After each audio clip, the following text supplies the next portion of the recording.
So now I'm going to talk about creating content. This will be the longest module in this course, as we'll go over all the features of the slide builder.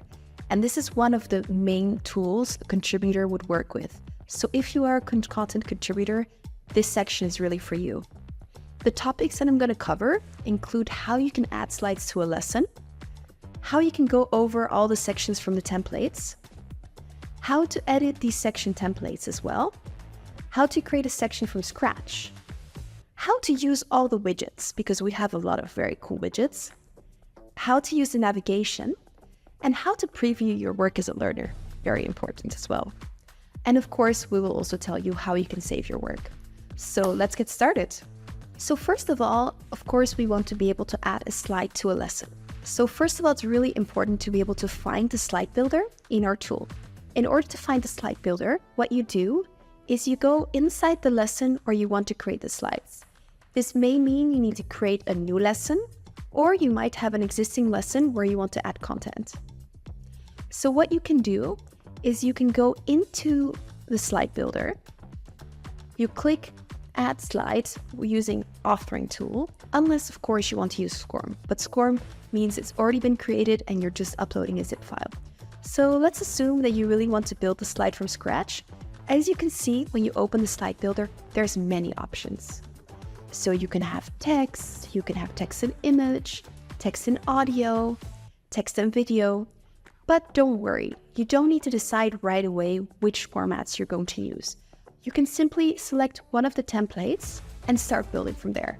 So that might mean that you select text and audio, and you may decide to add a video there, add a photo background, add a picture to that.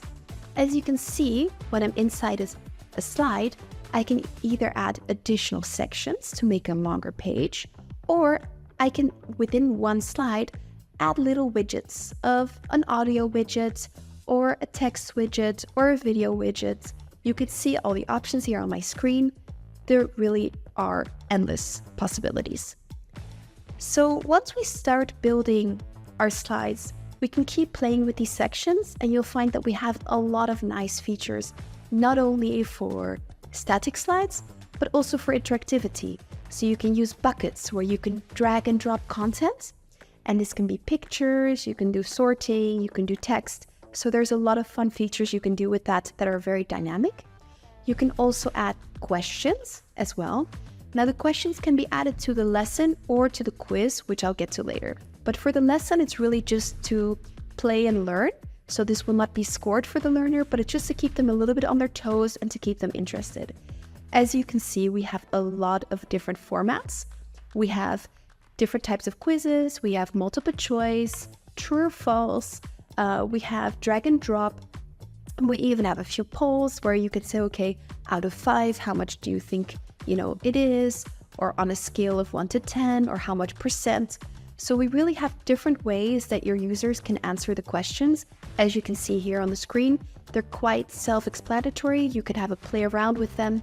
And of course, we will also make a more dedicated section for the quizzes in a moment. So this is really something that is meant to help you be able to build your own content.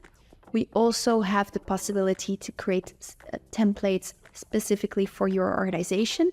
And you can also save certain slide formats as your templates as well. In addition to that, it's really important to know that you can use the clipboard whenever you want to copy and paste a slide, copy and paste a lesson, or even an entire module. So this is always there for you as well, almost as a cheat code to be able to create content very, very quickly. So now that we've seen how you can select a section from scratch, you can also click and add an entire section under the slide. So this means we're creating a scrolling effect, maybe a longer page. This is really entirely possible as well. There's not really a limit to how many sections you can make. In some cases, there's a limit to having only one question per page.